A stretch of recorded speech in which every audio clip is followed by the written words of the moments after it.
rexión. Hordas batendo no chan este son. Somos chacais obeando a canción ancestral, a chamada da revolución. Has de cantar, meniña gaiteira, has de cantar, que morro de pena co son da gaitiña, co son do tambor. Che pido que cantes, meniña, por Dios.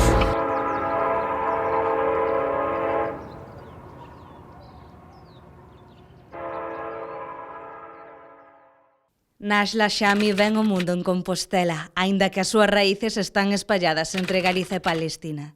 Ela é compositora e cantante, actividade que practica dende ben pequena.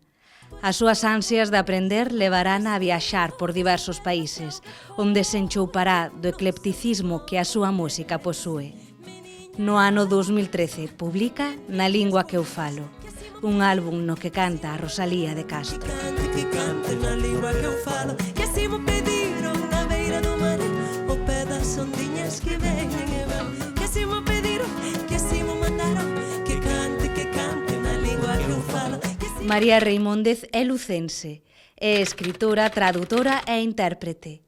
Comeza a escribir de moi nena, aínda que o seu primeiro libro, Moda Galega, ve a luz no 2002, ano no que comeza unha carreira prolífera teigada de premios e recoñecementos. María dalle a novela, a poesía e mesmo o ensaio, xénero a través do cal se achega Rosalía de Castro coa súa obra Corpos exorbitantes.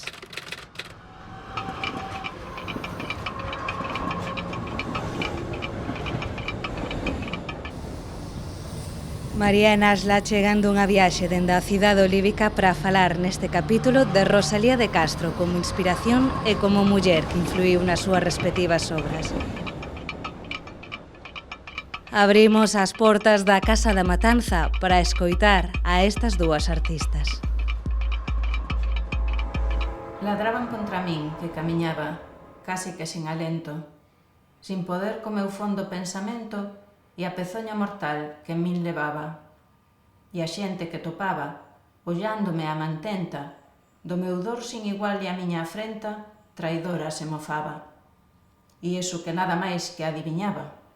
Se o souperan, Dios mío, pensei tembrando, contra min volvera a corrente do río, buscando o abrigo dos máis altos muros, nos camiños desertos, ensangrentando os pés nos seixos duros, fun chegando ao lugar dos meus cariños, maxinando espantada. Os meus meniños estarán xa despertos.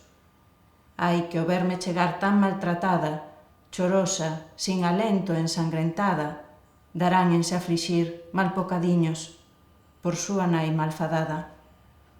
Pouco a pouco fun indo e as escaleiras con temor subindo, co triste corazón sobresaltado.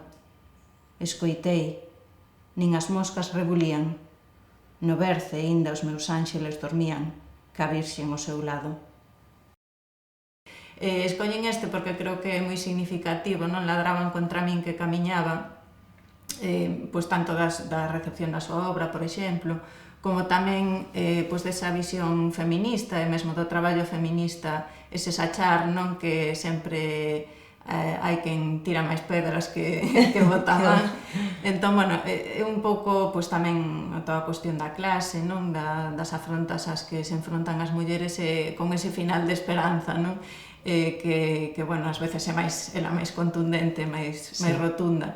Pero sí que me parece un texto que aínda é moi relevante, que dá esa visión de continuidade, non? De seguir para adiante a pesar do que levas en riba e a pesar das oposicións que poidas ir atopando. Sí, polo camiño, a verdade que sí. Penso que Rosalía ten o que decías tú, toda esa parte poliédrica, non? Que realmente hai como paisaxes dela que son como moi diferenciados, que algo que identifico tamén en min. Me sinto moitísimo máis identificada coa parte máis guerrilleira, coa parte máis feminista, por iso eu tamén escollín o texto das líderes. A parte que penso que se tivera que decir algo rotundamente, penso que o texto que máis profundamente e certeiramente me revolve dentro cando leo. Que está de actualidade total, por desgraza, por dicirlo así, inclusive con palabras moitísimo máis antigas, pero que son tan profundas que te das conta de que as esencias ao longo do tempo siguen sendo as mesmas, as formas cambian, pero as esencias siguen sendo as mesmas, non? Cuando los señores de la tierra me amenazan con una mirada o quieren marcar mi frente Con una mancha de oprobio, yo me río como ellos se ríen y hago, en apariencia, mi iniquidad más grande que su iniquidad. En el fondo, no obstante, mi corazón es bueno, pero no acato los mandatos de mis iguales y creo que su hechura es igual a mi hechura y que su carne es igual a mi carne. Yo soy libre. Nadie puede proteger la marcha de mis pensamientos y ellos son la ley que rige mi destino.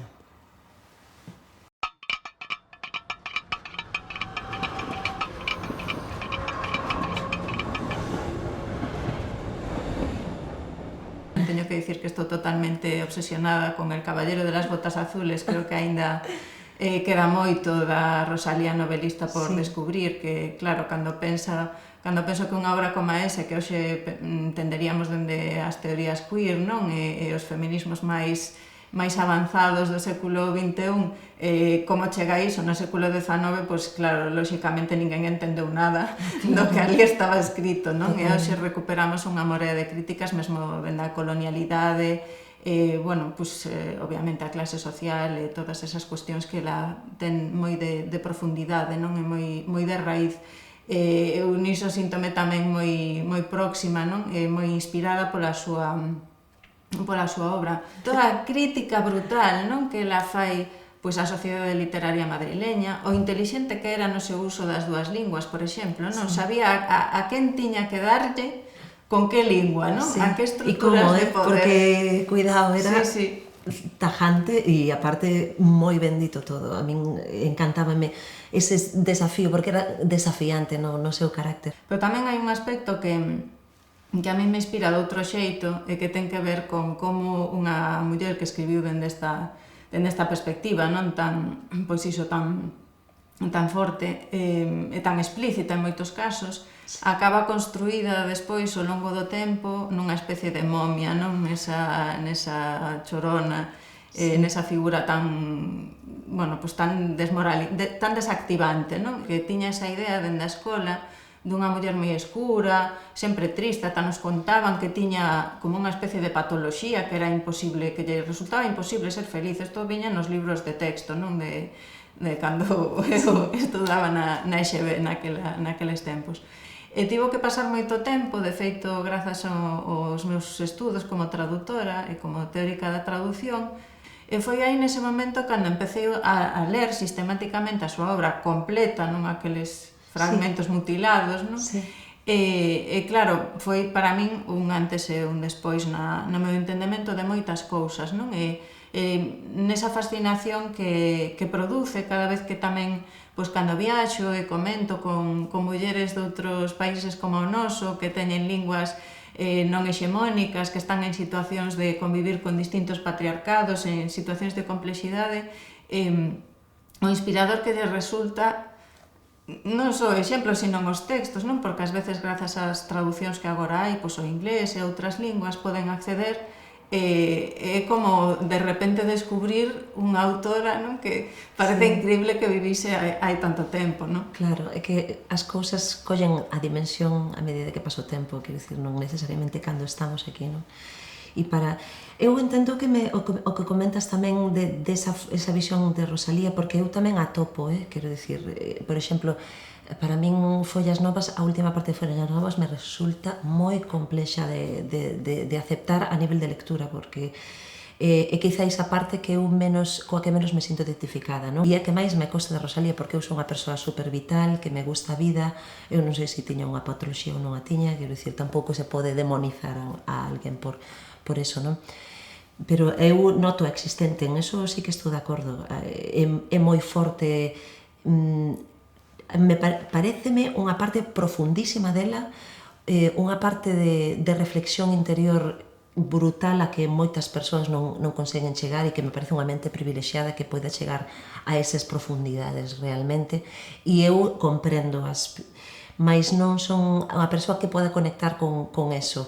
Mas a min gústame máis tamén esa parte, a parte que a ten e que é moi forte, unha persoa con 20 anos que escriba un texto como este, na época na que era, cuidado, quero dicir, xa non é unha valentía moi brutal, e iso para min Despois, a parte divertida, a parte toda da terra, a unión, a frescura da natureza, si son as partes coas que me sinto moitísimo máis identificada.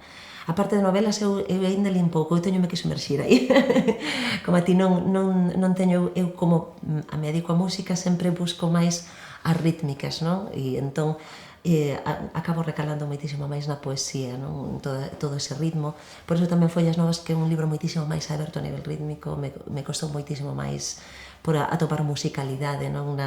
Nos versos, nas rimas, no que queres expresar, non? Aínda que ten poemas impresionantes tamén. Creo que agora Rosalía está nunha etapa moi colorista, a verdade, e que está nunha etapa que está se ensalzando moitísimo máis todas esas partes moitísimo máis guerreiras dela e que son coas que realmente penso que ela quería pois romper todas as cadeas, non? As cadeas nas que estaba ela metida. Cando estabas falando de Follas Novas é moi interesante porque claro, sí que é un libro tamén moi duro e, bueno, que ás veces nos custa traballo non enfrontarnos a él, pero cando foi traducido en inglés por Erin Moure, por esta poeta e traductora canadense, ela fixo unha introdución que a min me deu, xa digo, é como sempre estar redescubrindo cousas novas, non? A través da súa obra.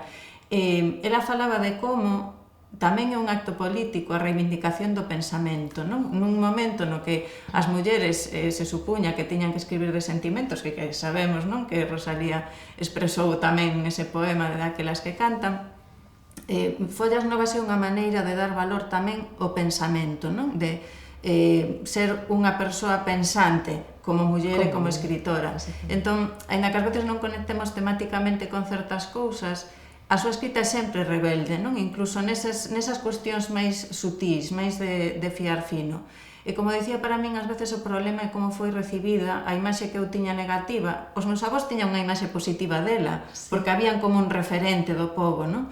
Pero a miña era negativa pola mediación que eu recibín. E iso ten que ver, eu chamolle a isto de cortar o pé para meter o zapato dentro, non? Da historia esta original da Cinsenta, que na dos irmãos Grimm, que cortaban os pés literalmente as irmás, pois coa obra rosaliana pasa un pouco o mesmo. Entón, cando vas cortando para encaixar o pé no zapato, e non amplías o zapato para que colle o pé, pois se recortas a Dios ríos, a Dios fontes, se recortas a negra sombra e recortas 4 cousas máis, claro, a imaxe que dá é unha imaxe que non ten nada que ver coa lectura da súa obra e moito menos coa lectura da súa vida, do que empezamos agora a saber das complexidades, non? E do que podemos imaginar dende o noso presente o que tiña que ser para unha muller escribir naquela altura. Estou totalmente de acordo co tema da rebeldía. Naquela época que unha muller o que tiña que facer simplemente era compracer e non molestar moito e pensaba que non se pensaba. Entón, realmente expresalo así con esa forza, pois é unha maravilla totalmente para min tamén. Pero penso que temos que estar acostumados a que un ser, calqueira ser, pasa por moitas etapas na súa vida e ten dereito sempre a estar en esas etapas. E iso non o define. Temos moitísima, penso socialmente, moitísima gana de definir dun xeito inamovible as cousas, non? Sí, tamén está ese problema da lectura biografista, non? Que trae outros problemas, porque a escrita non é só unha escrita biográfica, por iso dicía que a súa voz son moitas voces, non? Para min é interesante, se queremos realmente aproveitar toda a potencialidade que ten esta figura, esta devanceira nosa tan especial, non? Temos que ser capaces de analizar como se chegou a crear esa imaxe, que nos pode pasar a calquera de nós dentro de 100 anos, a ti e a min. E que nos pasa a diario, porque sí, as visións que hai son moi patriarcais, normalmente na hora de análisis, tanto a nivel da arte, e agora, eso, pouquiño a pouco, vai seindo, penso eu, vamos, entón. Claro, pero se mesmo cunha escritora que foi moi clara, non? Nalgúnas das súas declaracións, conseguiron facer iso, a min sempre me preocupa, non? Claro, totalmente. A súa orixe, a familia, os costumes, as cantigas populares, a sociedade galega e a literatura da súa época determinou a súa obra. Obra que a día de hoxe é inspiradora e referente atemporal de innúmeros estudos, pensamentos e múltiples reinterpretacións nos que Rosalía revive e se fai de novo vixente e necesaria. Rosalía é unha, tanto como figura, como sobre todo na súa obra, como dicía, conecta con temas do presente de total actualidade, dende a paisaxe e a nosa defensa, non, da ecoloxía, das maneiras de relacionarnos, da diversidade, pois, antes ladraban contra min. Hai tamén eses poemas sobre o xan, non? Agora falamos das novas masculinidades, eso xa estaba en Rosalía de Castro, non? Ou as maneiras en que as mulleres tecen relacións entre sí.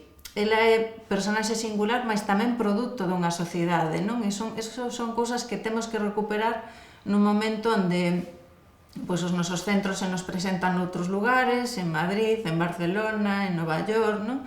É moi importante para colectivamente recuperar para o presente toda a súa escrita. Entón, esas lecturas tan desmotivantes son moi contraproducentes. Sí, totalmente de acordo. Se nota na escrita que algo moi férreo interior e que algo, penso que ata indomable para min, cando leo. Esa indomabilidade gústame moito. Eu teño un exemplo moi bo de indomabilidade nese sentido.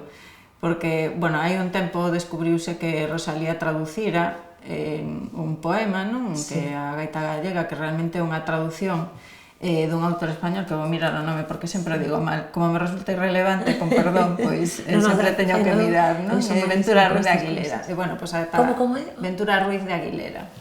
A través dos estudos que fixo María do Cebreiro e outras autoras, pois empezaron a caer na conta de que, bueno, naquela altura era habitual presentar como traducións do que se publicaba, pois se publicabas un libro de poemas, sempre daba como prestixio que algúns deses poemas se traducisen pois o galego, o éuscaro, o catalán. Entón Rosalía traduciu ese poema que le escribiu e despois publicouno ela mesma como propio. Nesa subversión que ti dicías é moi interesante, xa non sei se en a Gaita Gallega ou noutros poemas que traduciu del, onde cando o autor orixinal utilizaba hombre para referirse a sí mesmo como voz poética, Rosalía traducía home, pero cando utilizaba hombre para referirse ás persoas, nunca o traducía como home. Entón, esa vontade indómita que hoxe en día estudamos como a traducción feminista, decolonial, como estrategias que resultan, bueno, pois, dunha vontade xa dunha profundidade de reflexión sobre o acto de mediación e cousas moi complexas, elas xa as utilizaban nun momento en que a ninguén se lle ia ocorrer pensar en ninguna destas cuestións, non? Pero é moi interesante pensar que case todas as súas obras están dedicadas a autoras ou mencionan autoras, e iso non é algo casual. Seguramente a ti na música che pasará, igual que nos pasa na escrita, que fomos educadas en tradicións masculinizadas e patriarcais, non? Entón os referentes son sempre, pois, señores que escriben dunha certa maneira, que teñen uns modos de facer, non? Por fortuna temos a Rosalía de Castro como referente así un pouco excepcional. Hai un esforzo consciente de crear unha xenealoxía, de buscar outras mulleres como a ela, que é algo que aínda é moi relevante para o presente, non? No caso dela como figura, aínda está por facer unha investigación das súas relacións con outras mulleres persoais, porque no momento en que empezamos a relacionar a Rosalía de Castro nada máis con Murguía, cos señores da súa época, estamos perdendo un campo de visión moitísimo máis amplo que aínda está totalmente sen explorar. Seguramente a ti na música tamén verías eses mesmos patróns. Mas na música penso que iso había moitísima máis apertura, sobre todo se temos que falar da parte tradicional galega, na música tradicional galega. Claro que aí precisamente cando eu falo desa conexión entre a súa singularidade, máis que é produto tamén dunha colectividade. Exactamente. Entón, bueno, Mercedes Peón fala da creación colectiva, non? Que aínda existe e que está claramente liderada por mulleres, non só, bueno, liderada non é a palabra, construída, creada por mulleres, non? No noso caso, e iso, claro, aquí vivimos unha situación sempre que xa se experimentaba na época rosaliana, de imaginarios confrontados, non? Estamos tan bueno, pues, ao formar parte dun Estado que non recoñece unha identidade propia, que non recoñece unhas formas de vida, non? Que cada vez se van diluindo máis nesta pseudo-globalización e estas cousas da modernidade, Pois eu creo que aí o que se vai perdendo tamén é ese sustrato do que ela fala de formas de vida que son que hoxe en día nos parecerían moi progresistas, non? Dende o punto de vista das relacións sociais, os papéis das mulleres na sociedade, esas outras formas de ser home, ela está narrando o que vive, non? Claro. E agora vénsenos dicir que, bueno, que a liberdade sexual e de xénero ou a diversidade sexual e de xénero, os dereitos das mulleres son cousas que temos que aprender, non? Porque somos, como Galicia foi construída como unha cultura atrasada, non? Como un pobo atrasado, pois agora se nos vende que temos que adoptar outras identidades, empezando pola lingua, non? Abandonar a nosa lingua para falar na lingua española, non? Que é a que nos vai dar maior acceso a esa, non só social, económicamente, pois a traballos e cousas destas, senón tamén a unha identidade máis desexable. Sí, moita máis proxeccións na música, claro, moito, sí. E na escrita rosaliana xa está contradición de todo iso. Sí. Cando ela escribe Cantares Gallegos é para opoñerse á visión que había naquel momento en España de Galicia como un sitio feo, pobre e atrasado. Sí, e agora estamos, todo foi evoluindo ata un punto que realmente estamos voltando a poñer o foco en toda esa forma de vida que realmente é o que cobra sentido. Ás veces é que temos tanta capacidade como para enredar realmente, tanto a nivel mental como a nivel social, que despois, cando temos un momento para parar, dámonos conta de que todas as mensaxes xa están escritas e todas os instrumentos e as formas de vida xa estaban aí fai moito. E nós, os galegos, témolas ao pé, ao redor nosa. Tanto, estou falando o que dis, tanto a nivel de forma de vida, a nivel de pensamentos. Non só aquí en Galicia, verdade, que se pensas en outras culturas, por exemplo, as tribos americanas que xa recoñecían 5 xéneros nos individuos, exactamente, que non estamos descubrindo tampouco a pólvora, temos que sacar un pouco de ego de todo, a verdade, e o que diste, mirar con un pouquinho máis de humildade todos o que os nosos antergos nos veñen xa ensinando desde fai moito tempo, que pasa que hai moitos ollos velados agora mesmo, a verdade. E tamén as conexións, o que dicías ti, para min, por exemplo, dende a miña posición, non, un pouco descentrada, non, pola conexión que teño con outros lugares, pasarache a ti tamén, a ollada rosaliana tamén me axuda a ter unha ollada moi, ás veces suspicaz, non, coas imaxes que se nos queren vender de outros lugares tamén supostamente atrasados, non? Sí, eso conversa para min tamén, quero dicir, e a comprender tamén como son as propias evolucións das persoas que viven nesas situacións, porque e iso tamén o vexo reflexado na obra de Rosalía, non? Porque se faz un símil, por exemplo, eu que veño da cultura árabe, non? Da miña parte palestina coa cultura galega, unha das cousas que tamén ben representada é que hai unha como decir, pois unha cultura maioritaria que leva unha idea de que esa é a forma correcta de evoluir e que oprime a outra que di que non está nunha altura correcta, non? Entón, é unha completa falta de aceptación polos procesos propios de cada pobo e de cada individuo, non? Eso tamén pasa en Oriente, exactamente igual, quero dicir. Sempre temos esa manía de erguer o dedo rapidamente e dicir non, isto non é así.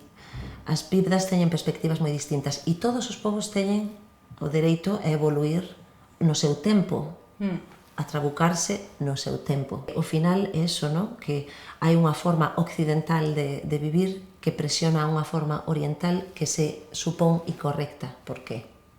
Claro, creo que supoño tamén que esa é a razón pola que a escrita rosaliana conecta tamén con outros lugares que están fora das hexemonías, porque xa non é só que ti non teñas como pobo a capacidade de evolucionar por ti mesmo, sino que hai unha serie de factores que é o que la visibiliza, que están impedindo iso. Hai unha serie de opresións, de estruturas políticas, entón na súa escrita iso está moi presente. De feito, nesa traducción que mencionaba eu antes, na que o escritor español pois quería facer como unha oda a Galicia, ela, na súa traducción, o que fai é enfatizar que todas eses problemas, esa pobreza que pode existir, non é accidental, senón que é produto dunhas estruturas. Entón, eu creo que por iso a súa escrita conecta tamén con tantísimas situacións, como mencionabas ti agora, non?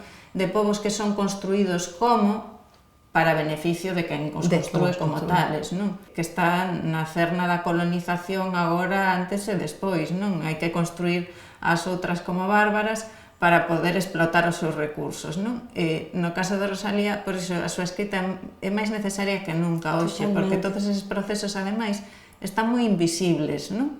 Entón, é o que fai, na súa maneira de tratar esas cuestións, tamén fai visibles eses procesos, non? Entón, xa digo, eu creo que conecta moi ben coas miñas compañeiras filipinas, por exemplo, non? Onde o tema da diversidade sexual e de xénero é algo que está nas culturas, digamos, que chamaríamos os indígenas, pero, bueno, as culturas propias, non? De todo o arquipélago, ou as compañeiras de Tamil Nadu, non? Cos os conflitos tamén cunha lingua que está en un proceso de opresión, non? Por outra, unha lingua e unha cultura. Entón, claro, a súa escrita, que ven do outro tempo e do outro lugar moi diferente, ao final acaba sendo moi comunicable, non? É moi comprensible para tantas, e sobre todo para as mulleres que se ven moitas veces atrapadas, non? En distintos procesos complexos de capas de poder, non? Sí, gustame moito eso que dixeche a bárbara, non? A cultura que se quere dominar a bárbara e como eso tamén se aplica a muller, non? Como é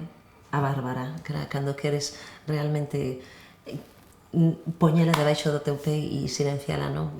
Darlle todos eses atributos negativos, non? Entón, como eso do micro ao macro, sabes? Se vai repetindo esos esquemas, non? E como temos que estar moi despertas para realmente decir, están aí, non? Están aí, véxote vir e sei como defenderme. Penso que é moi importante para todas nós e conectarnos entre todas e falar entre nós tamén, sempre xuntándonos, non? En defensivas, non? É moi importante para nós. Sí, por iso eu enfatizo tanto o tema das traduccións, non? E de podernos entender e conectar as nosas tradicións de rebeldía, porque, claro, esa condición de barbarismo na actualidade, digamos que o sistema capitalista occidental o que fai é medir o trato que supostamente, non? Se dá ás mulleres ou á diversidade sexual e de xénero en outros lugares para medir o seu estado de evolución e de progreso, cando en realidade hai unhas complexidades que non se entenden para nada e o que se intenta trasladar un modelo que nin sequera é válido en Galicia, porque sabemos por Rosalía que as estruturas de base eran outras, non? E aínda seguimos, por sorte, seguimos tendo un sustrato o que volver que tamén está presente na súa escrita. Baby boomers, millennials, xeración Z, X ou Y, analóxicas ou dixitais, hiperconectadas ou non. En todas as xeracións vive a figura camaleónica de Rosalía de Castro. Ela foi unha escritora infravalorada e agora é revelada como icona feminista, literaria e pop. Rosalía convértese en musa de musas, alumeando xeracións de xeito inesgotable. Eu sempre poño a túa versión na lingua que eu falo, cando é o 24 de febreiro, non? O 17 de maio, ás veces e tal. Sí que me gusta moito esa versión. E, bueno, o que estábamos falando antes tamén, non? Eu creo que compartir esa experiencia de descentrarse, non ti por unha vía e eu por outra, pero sí que dá moitos puntos de conexión, tamén, pois iso, a vitalidade, ese afán así rebelde, eu síntome moi próxima a ti. Sí, totalmente. A min o que me gusta de ti é a capacidade de traballo e de loita que tes que inesgotable. A mí eso encántame, de verdade. Bueno, tamén me canso, Home, claro, eu tamén. Pero bueno, se va al ring e se hacen cositas. Tamén compartimos esa... É certo. É certo, o boxeo, non? Que nos gusta as dúas e que tamén eso pareceme un empoderamento moi grande, non? Estar así, conectar nese campo, sobre todo aquí, que xa vamos tendo referentes fora, non? Pero que as mulleres pouco a pouco, penso que canto máis nos vamos facendo máis maiores e máis sabias, temos que facernos tamén máis fortes, non? Sí, eu creo que tamén nesa proximidade, despois tamén nas nosas diferenzas, non?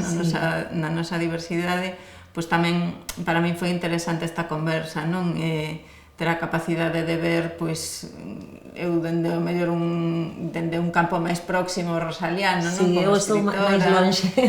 Sí, pero eu creo que iso é interesante, non? Que as visións sobre o que escribiu e fixo Rosalía non poden estar só limitadas a un grupo de persoas expertas académicas na universidade. Eu creo que é antagónico a súa propia maneira de conceptualizar a escrita e a acción política, se o queremos dicir. E penso que no tempo que estamos agora sería momificala moitísimo máis, quero dicir, hai que tamén adaptarse, porque ao final, que como a toda arte, pero na música tamén, o importante é chegar, non? Ás veces ti pretendes chegar dun xeito e non é, porque despois a vida ten os seus propios planos, non? E o ouvinte, o que está recibindo, tamén ten as súas propias entendedeiras, entón hai que tamén respetar esos procesos, non? Como falábamos antes de respetar os procesos individuais e non homoxeneizar todos os como debe ser, pois isto tamén, que ao final a arte, cando sai dun sitio, despois rompe e chega como chega, non? Iso tamén é o importante, non? Desta época tamén,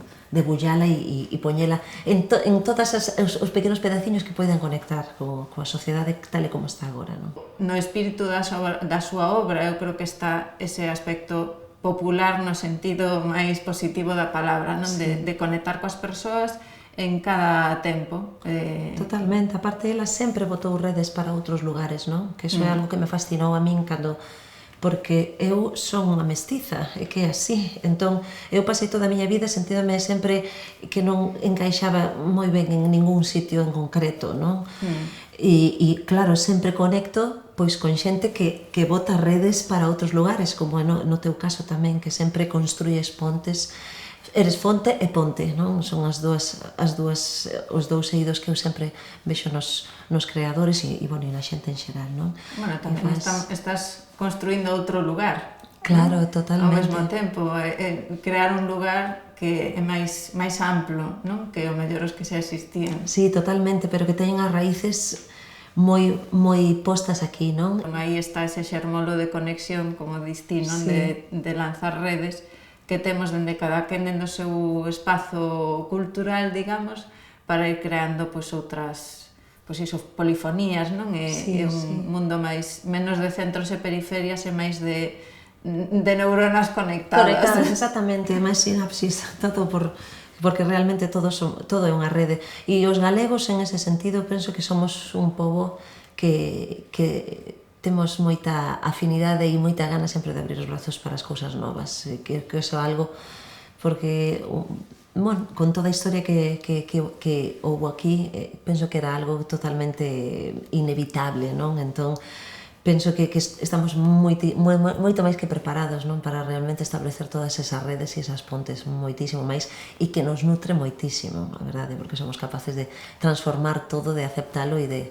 Eu, polo menos, falando no meu oído na música, é espectacular, a verdade. Eu creo que temos un gran potencial que nos axuda tamén o texto rosaliano despois a concretar, non? E a materializar. Sí, pois a min estar hoxe aquí inspiroume a conectar moitísimo máis ca muller, con todas as cousas, as pescudas que teño interiores e as cousas que teño ganas de facer florecer dentro de min e de mostrar e de comunicar. Iso que máis me inspirou estar aquí. Pois a min estar aquí hoxe inspiroume para seguir a paixón que teño rosaliana, non? Ese interese por profundizar e por atopar aínda máis conexións sempre na súa escrita e na súa figura.